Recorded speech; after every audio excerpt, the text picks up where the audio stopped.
Welcome. This is the Season Long Podcast in support of the YouTube channel SeasonLongBaller. Hope you have had a wonderful summer. We are back. The NBA season is almost upon us. We're about, 5 or 6 weeks away. And we'll just go into a brief podcast today just to talk about where we are right now. A little bit of a preview as we're going forward. And of course, NBA 2K24 is now out. So remember, going back to last season, if you're new to the channel, here on SeasonLongBaller, we have a player build, and we played the entire 82-game season last season, mirroring the season of the Washington Wizards. So, last season, the Wizards, we did get the chip. We beat the Memphis Grizzlies in the finals 4-1 after, as you see here in our playoff bracket, beating the Pacers, the Bulls, and the Cavaliers, while the Grizzlies went through the Lakers, which of course didn't happen in real life, Denver, the Clippers, and then lost to the Wizards in the finals. We were the 1 seed in the East, finished 66-16. But you know what that said? That's on NBA 2K23. That's now in the past. We've got a new thing we've got to worry about. And now, as you see, NBA 2K24 is out. Came out, about 9-10 days ago now. And we will be doing the same thing. We will be going ahead and playing the full NBA season, mirroring the Washington Wizards' actual schedule. Now, speaking of the Washington Wizards, well, it is a slightly different team. Now, the head coach, Wes Unseld Jr., is still the same. So he did win a ring, but NBA 2K24 doesn't know that he won that ring. And the question I would have is, which I don't think you can do, is how you would bring those stats from NBA 2K23 over to 24. Now, I get that you can't bring the VC, obviously, but the grind of the 100-plus games we played last season, the 82-game regular season, and then the playoffs, well, how would you get all of those stats over into NBA 2K24, which I don't think you can. So when you look at Wes Unseld Jr.'s stats here, well, obviously you see in the coaching department, he only has 2 out of 5 stars. But in theory, in our league, he's the guy with the latest ring. So that's just one of those things that we'll have to, I guess we'll joke about as the season goes along. And this will be the second season, of course, for our player build, Jaymont Summerz. Now, what you see there is not the way Jaymont Summerz will finish. We'll talk about Summerz in a subsequent podcast in a couple of weeks, at least more in depth on how our player build is going to evolve. But the significant thing here is the Washington Wizards roster. That's why this is so significant. First of all, you'll notice that the best player on the Wizards now is Jaymont Summerz. He has taken a jump. He's an 84. Again, we'll talk a lot more about this. His draft class, Paolo Banchero, is also an 84. Now, in our simulation last season, in all 82 of our games, obviously Jaymont Summerz, or if you're new to the channel, Jaymont Summerz was the Rookie of the Year. So I do think it's fair that Summerz should have at least the same overall rating that Banchero has. And Banchero does have an 84. And we'll go into Summerz, as I mentioned, a little bit later on before the season starts. Probably in a couple weeks, we'll do another podcast and talk about Summerz more exclusively in terms of the player build and our thought process. Things, again, we'll talk about in like I said, in a future podcast. But what we want to talk about here is the Washington Wizards roster. Now, last season, I sang the praises of Kristaps Porzingis. He was Defensive Player of the Year. Yes, he led the league in blocks, and he was, I think, third in rebounding. We play 6-minute quarters, so that does have your stats a little bit compressed. But, again, he was second or third in rebounding, but led the league in blocks. That's pretty hard to replace, and I think we're going to find this season just how hard that is to replace. So the second leading scorer on the team, Summerz was first, but I did shoot the ball the most. But the second leading scorer on the team is gone because, as you know, in real life, he was traded to the Boston Celtics. I have opinions on that, too. We'll probably get to that sometime later as well. But Porzingis is now in Boston. So obviously he's not on the Wizards in NBA 2K24. Again, another obvious fact here is Bradley Beal, which in our simulation was the third leading scorer on the Wizards, is now in Phoenix. Again, that's obvious. another trade situation. And we know where Chris Paul was in the deal, ended up with the Warriors now. But your second and third leading scorers, your first and second highest rated players on the Wizards from NBA 2K23 are now no longer on the team. With Summerz' jump, he is the highest rated player on the team, as you see, with just an 84 over Kyle Kuzma and Jordan Poole, who is now on the Wizards. Again, I know that's stating the obvious. But looking at the Wizards roster, now remember last season, the starting lineup, Summerz at the point, Beal was playing the 2, Kuzma was the 4 with Denny Avdia playing the 3, and Porzingis was the man in the middle. Now you're looking at 3 returning starters, Summerz, Kuzma, and Avdia. And Avdia, as you see, is a 76 overall, Kuzma being an 83. And you are missing 2 starters. Jordan Poole, we're going to slide him into the 2 is what I'm thinking here. So he will bring his 82 overall rating into the starting lineup. And then the center has to be Daniel Gafford, who was coming off the bench last season. Gafford, 6'10", good rebounder, defender, but not much of an offensive threat, especially in terms of, especially when compared to someone like Porzingis.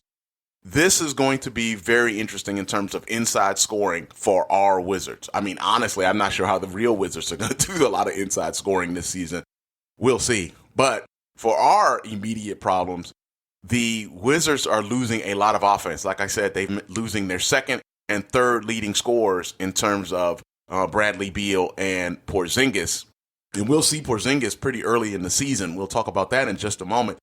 But the starting lineup again, Summerz, Kuzma, what I expect to be Summerz and Poole at the guards, Kuzma, and I'm assuming we'll go with Avdia again at the forward position. If you remember last season, Rui Hachimura started the season at the 3 position, and I guess Unseld Jr.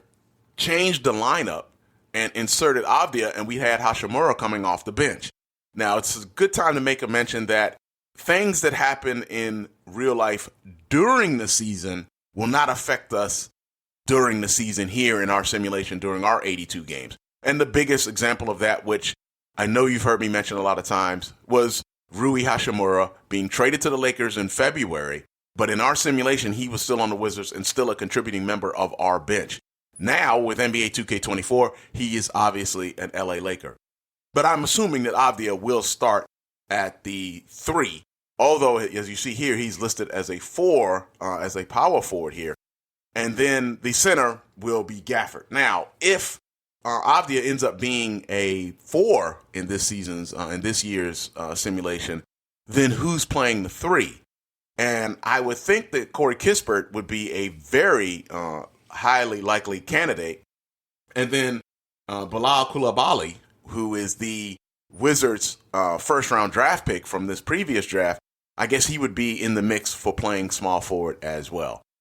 Finally, one other note to make on this starting lineup.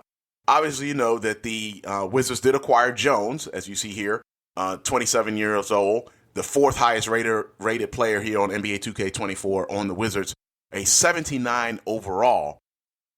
He will be the starter for the actual Wizards. For us, he's going to be backing up Jaymont Summerz and last season's backup, Monte Morris, who provided a lot of bench support and helped the Wizards win the ring, is now in Detroit. That's probably not, obviously, compared to Beal and Porzingis, that is not going to get a lot of press, but Morris is no longer on the team, so Jones is going to be the backup point guard. And in terms of backup point guards, we know he's a good backup point guard in real life when he was with Memphis, but he wanted a starting role, and that's why he's with the Wizards. Again, we'll talk a little bit more about him when we do talk about Jaymont Summerz in a subsequent podcast. So a quick look at the Wizards' schedule. We will start off with the Pacers, which is exactly how we started off last season. But here's the big one. The Memphis Grizzlies come up on October 28th. And as you see, we open on October 25th. The Grizzlies will be our first home game on the 28th. Now, if we were conspiracy theorists, as if the NBA cares about what we're doing, we're going to do the ring ceremony at home against the team we beat in the finals. How spicy is that? So that will be a good, fun game on the 28th. And the other note, of course, is Ja Morant. Morant's been suspended. But in our league, he's probably still going to be playing. The reason I can safely say that is Miles Bridges from the Hornets was a contributor for the Hornets all last season. He was never suspended off of the game. Now, I did try to stash him per se, but you couldn't get rid of him because I'm not messing with the rosters exactly. So he would still play, and he's a good player. So he wouldn't start the game, but he would end up coming in the game later and hitting a couple shots before he'd be benched. So I'm not sure how we'll play this time. I mean, we do have a few weeks, obviously, before the season starts. So maybe we can, I don't know, stash again Ja Morant so he can't start, but I can't control him for the rest of the league. And that, of course, will have a major difference in how our league will play out. Now, the next game you may notice is October 30th. The Boston Celtics come to town, and that is when we will get our first look at Kristaps Porzingis in a Celtics uniform. We'll be looking forward to that as well, and I'm sure that is going to make the Celtics on this game much more difficult to beat. We beat them 2 out of 3 meetings, I believe it was last season, maybe 3 out of 4, but they did miss Jason Tatum for a long time. Again, injuries in our league will obviously be different than injuries in the real NBA, and Tatum missed a good portion of the season last year. However, they did beat us without Tatum, so I can say that.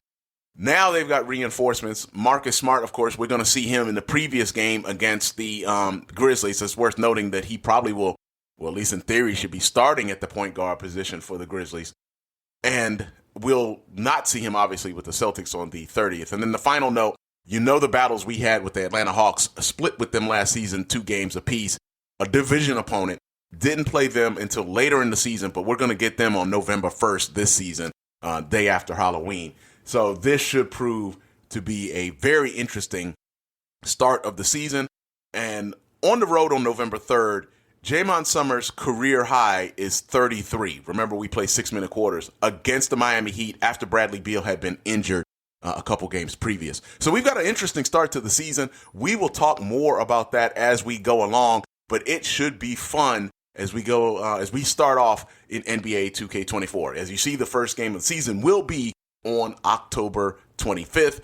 That is when we will be kicking off our simulation. We will be playing as our player build NBA's 2K23's Rookie of the Year, Jaymont Summerz. Hope you have had a wonderful summer. Hope to see you again as we begin the journey for this season. If you are new to the channel, please hit that like and subscribe button. Check out our entire playlist for last season, regular season, and last season's playoffs. We played the entire 82-game season. We will be mirroring the Washington Wizards schedule. So when the Wizards play, we will be playing just like that schedule you saw there. You have a wonderful rest of your day. We'll see you again in a couple of weeks for podcast number 34. That's it for Season Long Baller. We appreciate you here.